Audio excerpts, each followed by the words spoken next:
his own issues. Yes. Where do you find solace as a bishop? But when you come there, you know, you have come to the church, kneel like others and pray. Sit there. You may be recognized or not recognized. You know, Kidu, even if it's a poor diocese, I say I'm very happy as a bishop because corruption is the cancer which is killing our country. And hold people accountable. Whoever it is, the judiciary must be empowered to act. If you remove NHI because it's corrupt, SHA should come and do a clean business. This is Beyond Facts.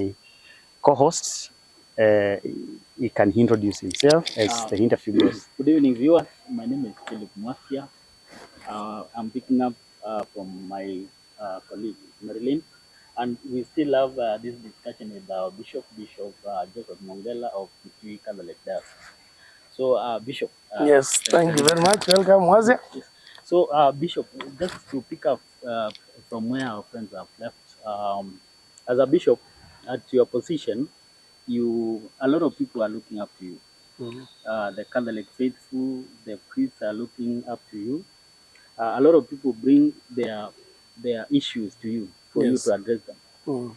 But now, when a bishop is overwhelmed by his own issues, where do you find solace as a bishop? Thank you. I think that's the same kind of question that Marilyn asked. What do you do during my free time? And like you have answers for other people who then handles your problems if you have issues. The bishop is not in charge of our diocese, as I am. And the first thing is not about being overwhelmed by work. And I'm talking about myself because now, since 2000, I've been a bishop. One of the things that I've decided that should be the case is that it should not be about myself and working alone. You must work with teams, such that whether I'm there or not there, once your policy is in place, these ones are moving. Then you must involve other people genuinely, so that now you work as a team. And this you are in the corporate world, that's the corporate governance. It's not about the bishop himself, though fish starts rotting from the head. Very important as the one who is in charge. But to make yourself not to burn out, you must work with the teams. You must work with the different departments, get reports, synthesize, and make sure things are working. But now when you are overwhelmed, what do? Like what I did. I took 3 weeks. I had a kind of like a working holiday. I had 1 week in Lisbon, 5 days. But part of that, we took 1 day to go to what we call Fatima, which is a pilgrimage place. We spent a whole day there. The program is late. And when I came back to Ireland, rather than meeting friends, it was really time to relax. Then reflect on who you are so that you continue and then move forward without letting yourself be burned out. But it's also possible because being overwhelmed with work and what you're doing every day, a lot of work. I've been handling very tough cases. I know they are eating to you. Yeah. And as men like to look like tough, but you are not tough because affecting you. That's where you must also look where else do you go to, what do you need to do. We must have someone we call a spiritual director. I need to have other bishops whom we can sit and work together and then tell them, and they can even tell me, no, you look exhausted. Come over for a day or two to my place and you come and rest. And you know, even funny places, like I was in Lodwar last month. And one more to say now, Lodwar of all places. But you know, I found a lot of peace there. And because you're outside your territory, I'm there, the new bishop, I'm seeing the challenges facing. And thinking to myself, imagine this man looks up. I said, this man is in Lodwar and looks happier than me. What am I trying to, what is there in Kitui to compare with this that should make me happier now that I'm in Kitui and not in Lodwar? But I should never allow somebody in Lodwar to be happier than me. No matter how Kitui, like can be, you know, I can compare myself. I wish I was in Nairobi. I'm not in Nairobi. I wish I could be there, but have you seen somebody worse than you? Oh, maybe difficulty, but they're also enjoying more than enjoying. So in terms of now, debriefing myself and helping myself to grow, that's one of the things that I try to do. See the positive side of life. And see now being in Kitui, like for example, you know Kitui, even if it's a poor diocese, I say I'm very happy as a bishop because the only challenge here are finances. But no, man, you can look for and you can get it. But if everybody was a headache to me, if priests are not cooperating, if the laity are not even listening to what you are doing, nobody wants to see. You want something to be done, they don't want it to be done. You know, you are locked there. You could be even in a very big diocese, even Nairobi, but if you are others are not cooperating, not supporting you, you don't get anywhere. So this idea of now trying to make sure you are happy, you do the right thing, difficulties will come, but how do we handle them? I tell my councils, the priests and the lay council, the lay leaders whom we are with, I tell them, identify the problem, but part B, identify a solution. Don't come to my office with problems alone. Come with the solutions also, so that you can look together and then see what can work. And if yours doesn't work, somebody else's idea will work. So it's to take time to reflect, take time to consult, take time to be mentored by others like Archbishop Mwongela, whom we worked here together. And the other day I was telling, thank you very much. I'm going to my church telling, you know, you helped me to prepare to work in Kitui. And you know, he told me, this or no, we have a big audience, but to you, that knives, when you have two knives, you sharpen each other like the way you brush this one and this one. Is if you are the knife and I'm a knife and I'm sharpening you, what is happening to me? I'm also being sharpened. So there is that joy that when you are two, whoever is doing anything to me, like I'm learning from you, as you also learn from me. And that's the beauty of working with the other bishops. Yes. Quite impressive. So Bishop, Kitui County is one of the hardship areas in this republic. Yes. And we know Catholic Church is one of the strongest institutions in the world. Kitui has issues to do with poverty levels, which are very high. Issues to do with the high unemployment rate for young people. So would you kindly tell us what programs the Catholic Church is running to address those societal problems? Thank you. One thing, those who don't follow Gikamba will be, excuse me, you know, just because the sake of saying, it's good to put some of the phrases. Yes, yes. Uchawitu mwingi we mutwe tiko katika hanzi. The poverty we have, most of it is in our head. You are fixed, you say, Kitui, there is nothing. Kitui, we cannot grow. We are poor, we are poor. And even some people who are poor, as I talked about ourselves when we were growing, our home we are poor. But we cannot say we are poorer than they were. We are better than the way when we were growing up. You are home the same way. Suppose you are not putting on a suit when you are growing up. Maybe you only used to go to school in a school uniform and Sunday that's the best and all this. So how do we fight poverty? One of them is empowerment, and the first thing is through education. Education equalizes us. The young, the rich, the poor, the rich, whoever, it equalizes us. So as adults, we have tried as much as possible to help children go to school. We have had sponsorship, working with our donors and ourselves to get kids to school. And this is now most of the people supporters who supported us today are young men and women who have received education and now have jobs because the church stood with them. I'm very happy about that, and I have no apologies when I press them to support the church, to support others. And I always tell kids, and I've told them, yours is not to worry about fees. Yours is to worry about performance. If you do well in school, there will always be a way out. And the church will always come and be with you so that you are good. And then doesn't mean you hear me, you say, okay, tomorrow pay for me school fees. Some other people are able to work, they cannot work. As I tell people, family came, a strong man like you told me, you know, my son has been called to school. He's supposed to pay 53,000 for him to go to Form 1 and continue. And now what do you want? I want you to help me with the fees. How much? He told me, okay, you pay, I'll finish the rest. So when you put that in Kikamba, then now, what does that mean? It means I'm supposed to pay 50,000 so that he can pay 3,000. But that's not the way they should work. You would even be asking me for the 3,000 so that you can look for the 50. You are working so that you work together. But to convince people that they have also the strength, and poverty is very demeaning. It is not a good thing in families. With us, I talk about self-reliance in every family. So one thing, we must make ourselves self-reliant. We must make our family self-reliant. And that's why today I'm investing in the youth, because they are the church of tomorrow. What we do today to them, no matter how much you sponsor them as individuals, as collectively, it will come back. Although some people are helped and they want to be helped forever. And that's something that should be on a record. If you have ever been helped, you must give back to society. That's a charge, no matter how little it is. And that's why I told the young ones, even last year teachers, help me to help the diocese. And they gave me more than 400, just our teachers, primary school and secondary school, a group of less than 400 when we were in Museve, and they contributed that as part of being a guest to help us continue. So empowering people, empower them to realize what power they have in themselves. Empower people like you even to know you can do a lot, and don't say, I cannot manage this. Decide what you want and look for a way of getting it. And when I convince people like that, they wake up, then they start doing it. But as a church, we should never be tired of helping the people. We must stand with the poor.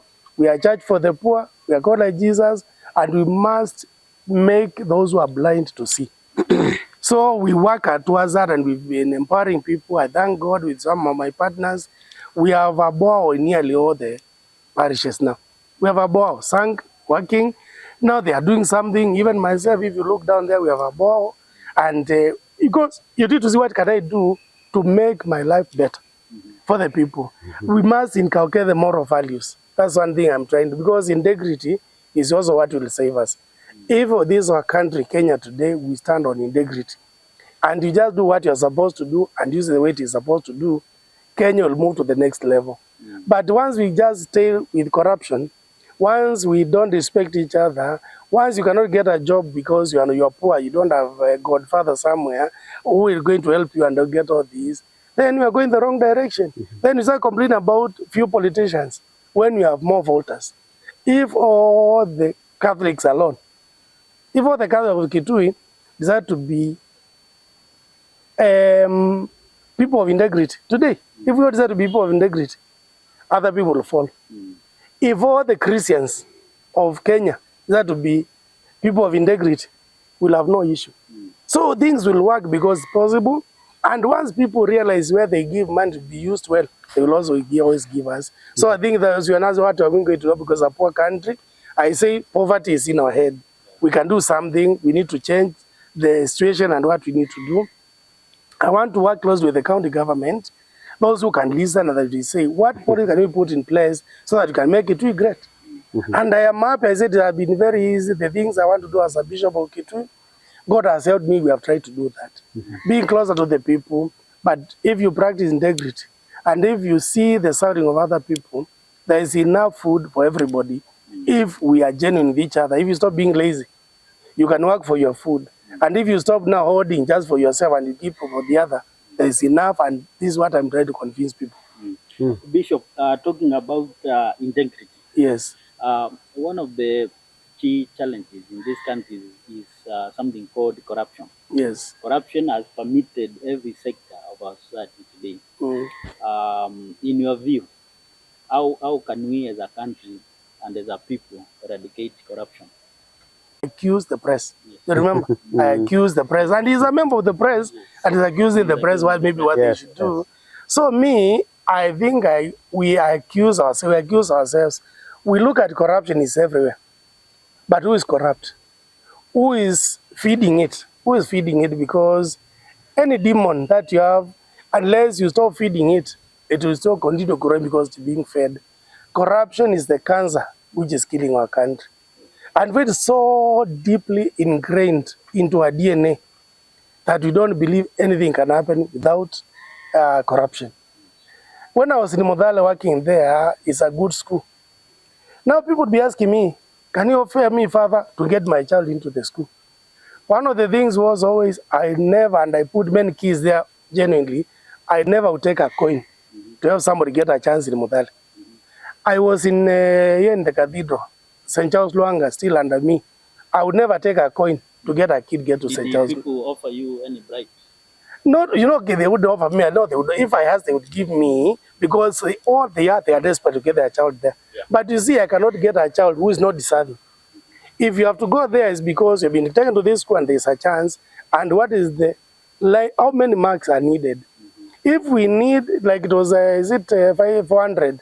If out of 400, no, I think 500. Out of 500, if we say it is 380, Anybody below 380, we are not taking him. But you come with, if we now, we are come with 400. You have been taken to Masen, don't want to go.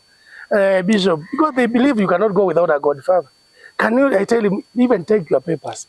Because once we know we are taking the second intake and you are qualified to be taken, nobody is ever taken because unless they give to the teachers or not, and we have to verify. You must qualify to get in there. If we say today in terms of education, whoever is going to be employed in the military as a teacher, whatever, is the right qualification, the right time with a good marking scheme, you get in there. You can do investigation in our department, in the education, in the cadres of Kitui. I have told anybody who comes to work, because they're already employed, if you paid a coin to the HR or to any departmental head, come and tell me I give you that job yourself. Because we are zero corruption, zero tolerance to corruption. Nobody should work in the house of Kitui because of giving something. Why can't they come on merit and then work because they are qualified? Why can't a poor person come and then you realize this one is a poor person, by employing this one, you're even better than the other one, so that now we can be seen to be fair, and we are fair in this. I tell Kenyans, as I said, we accuse ourselves, corruption is so deep. You talk about on the road, the police have to be bribed, I don't know, for a vehicle to pass. Now you have a vehicle, they don't look at private cars, but you buy a matatu today. It's as if there must be this much to be given, and if you are not, you don't give, then you will have to be given all the charges. Because you don't want the charges, then you want this to happen. I have been stopped by police in my capacity, and rightly so, maybe I'm speeding. And then you are there and just say, Paul, if I have to be charged, let me be charged, but I'm not. And then, because I'm polite to them, I'm always released. It's not corruption, but now they realize if it's you, they know you must cough something. So if you must, and they know you must cough, then you'll have to cough. But they know, because they now not give anything, then they let me pass. And I always bless them, but I'm not rude to them, so that we can have this policy and then grow together. I want to assist to try to be corrupt free. I want others to be corrupt free. I want us to learn that we can make this place better and we can work things and not to feed the demon, so that things work. But as things stand, Kenya, we must kill corruption. And maybe I can even point out this. It requires the head. The way now I'm in charge of Kitui Diocese, there is nobody in Kitui, there is no priest who should torment others when I'm in charge, unless I'm part of it. And when it's known to me, he should know that something is going to happen, and that if they know my stand, then that's what they need to follow. Unless that's because I don't know, so that we can say zero tolerance to this and good policies, so that we move. If somebody says, whoever is in charge, at whatever level, even at your own home, this one, never, when I'm here. So long as I'm alive, this is not going to happen, and let's agree on what we need to do. So corruption is very desperate. We are feeding it. There are people who always push you to where you cannot even move. You cannot even push it. You cannot say, I can't even open that. People can also come and shout. I don't know, media, you are Mazud, but it has been also one of the elements where the media also has exposed many things. What was the headline yesterday in the Daily Nation? 11 billion SHA. 11 billion SHA. Looted, whatever it is. Now, it was there in the evening with Jeff Koinange, with the CS. CS being grilled on what this is happening. We must always go deep, as you are saying, beyond the truth, so that now we can really put people to task. Even myself, okay, it's not always a negative, but why should I be protected to do evil things when the glare of the cameras, when things are captured? And then also the problem is, you capture this, you show it, and nothing happens. So Bishop, in this case, do you think the head is weak or unwilling to fight corruption? In this case, the president. You can be held captive. And this is what I'm saying. I don't want to talk about one person. It's so endemic in all sectors. And there are things that happen that even the doubts which I may not know, because maybe they are done outside my knowledge. But there must be a policy, and if we say zero tolerance at the beginning, and I know it can happen, I don't know if I become president what I will do and what will happen, but we just need to stamp the foot down and say zero corruption. And we are talking about Singapore, but we must look at what did Singapore do. I have said that from third world to first world, from third world to first world, the story of Singapore. Lee Kuan Yew. Lee Kuan Yew. This man came in and he said, we must make it work. Even if he's my brother, even if he's my sister, even if he's who, you do it wrong, you get out. And then you'll also be sued. If you have to go to court, you have to go to court. If you have to repay, you have to repay. Because that's why they go, corruption and impunity go together. Yeah. Corruption and impunity go together. Without mentioning, somebody was, in my context, somebody said, you know, you can do anything, Bishop can do nothing to me. You can do anything. But then now it came to me, and I did something. You did something. What does that say? You realize there is no exit. You must do what is supposed to be done. You are not okay. You can bully people. It's not what you are not just bullying. But I think it's more about policies more than bullying. It's about saying we don't this, and if you do it, even if it's me, if I don't do it, what are the consequences? Let it be seen to be like that. Put things in place, but also you need that education among the young as we grow.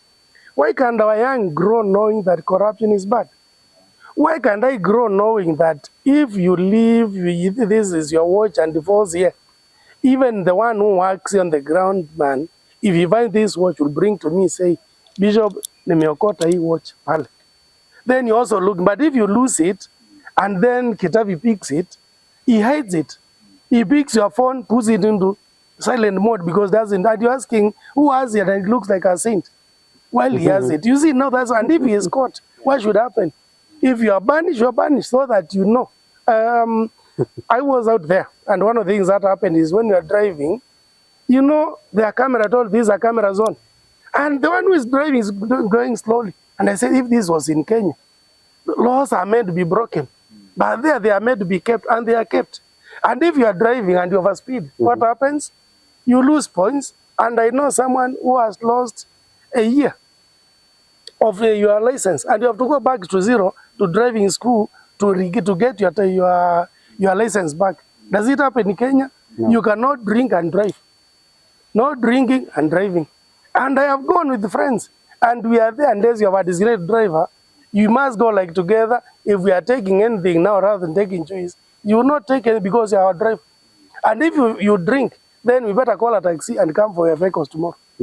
How many vehicles have you seen in Kenya parked waiting to be picked tomorrow because of drunk? None. So this is what we need to grow with this ourselves, and then inculcate, be part of our DNA, that whether there is a policeman or not on the road, you yourself, you drive within the speed limit. Then if you go beyond the speed limit, there is enforcement. Yes. Bishop, as a member of the Kenya Conference of, we call it KCC, Kenya Catholic Catholic bishops. Yes. You, from time to time, issue statements cautioning the government and also all the players on governance issues. Yes. I remember the latest or the last statement, you spoke very firmly on corruption. Yes. Still on corruption. Have you ever had a chance to, as bishops of the Catholic, to have a sit down with the president? What did you discuss? And another question, as you answer that one, the president was in this town a few months ago. I think it's 3 months ago, and he did some projects here. There was concerns amongst the people of Kitui that, well, the projects were good, but not good enough because those were not the priorities of the county. What is your view on these two issues? Thank you anyway. Although we have covered a lot of ground on many other areas, and this is an area even for the media, you know, people also want sensationalism. And they want to hear now, okay, Kitavi blasted, I don't know, this one happened, and that sends him to carry. And then we forget what we need even as a country, as individuals. And even when we issue statements, we are trying not to be cautious, but to see, is the statement we give just about condemnation? Okay. Because I believe personally about myself, there must be two ways to do it. Let's start with exhortation. Exhort people to do good. Encourage people. Encourage them. Encourage them to do what is good. I don't have to go, there is what to go, the carrot and stick and all this. The carrot can do what kind of the carrot can do. You can leave out the stick. So that now we focus on how can we make Kenyans good. How can we make our leaders also do what is supposed to be done. When we condemn, okay, everybody would like also to feel pampered in one way or another, but the truth also must be said. This is what we need to do, and how do we get to do it? I feel also as we issue statements, we address Kenyans, not just the president, not just the members, although they are not carrying responsibility. Essentially, money the government, but then they should not also feel as if we are coming to attack. When your bishops are meeting, like now when I came here, for this is an interview, I don't have to come here to just attack other person.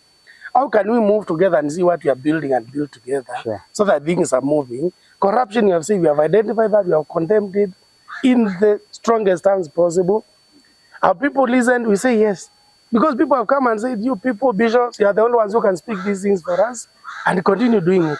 But we must also never be seen as people who are only there to condemn. We don't see anything good. What is good being done? Or what good we want to encourage people to do?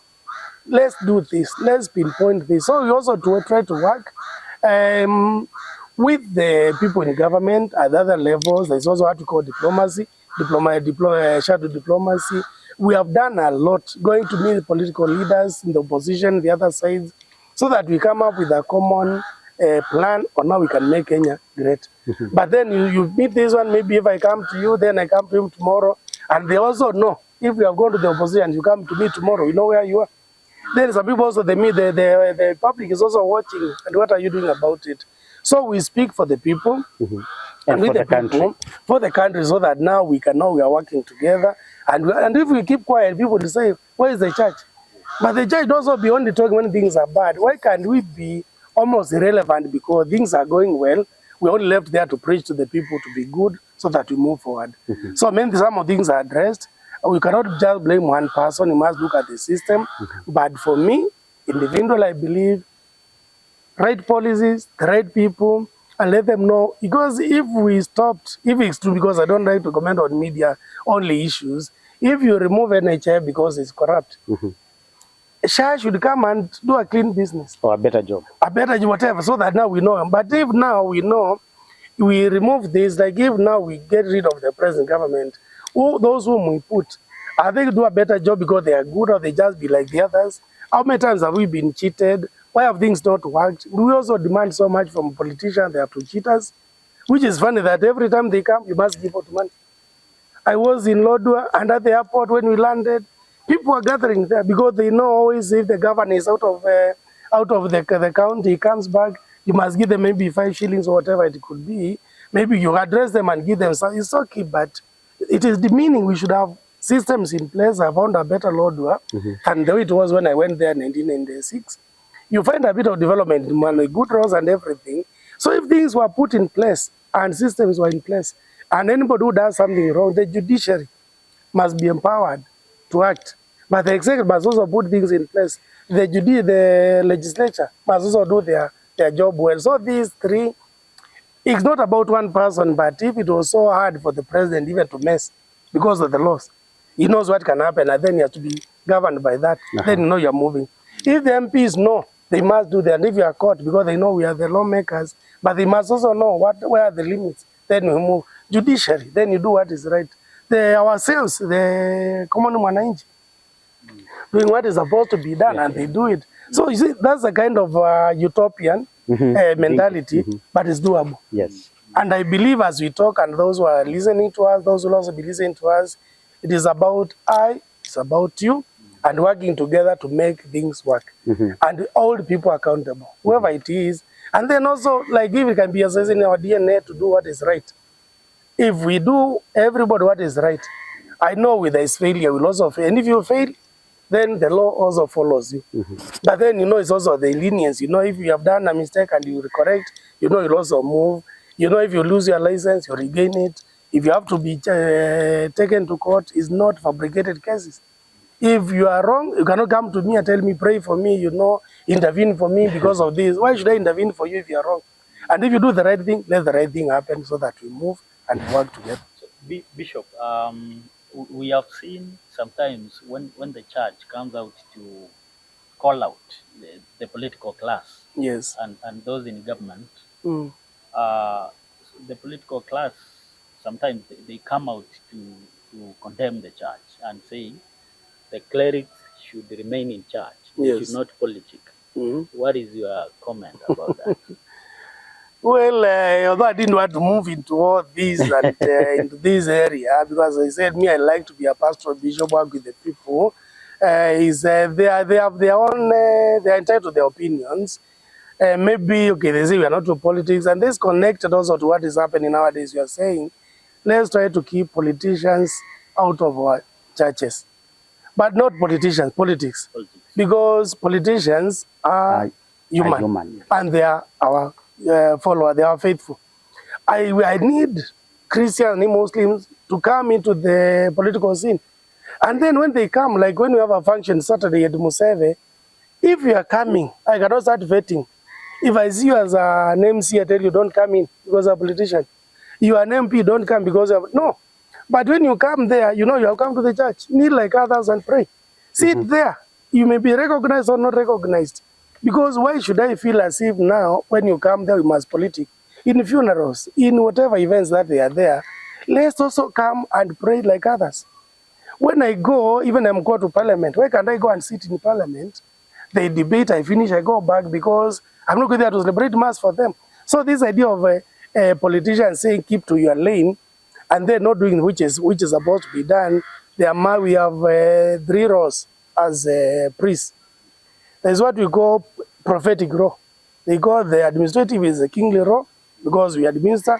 There's a priestly law where we are sanctifying the church, praying for people and doing all this. But it's also the prophetic. You must be like for the prophets whom we have heard. You must speak out when things are wrong.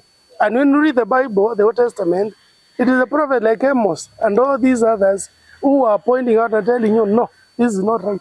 You shouldn't do this. So whether you are a king and you are naked, you must be told. If now we have to do this, you must have people with courage to speak about it. And the church has that role and must be, again, respected and maintained without bias,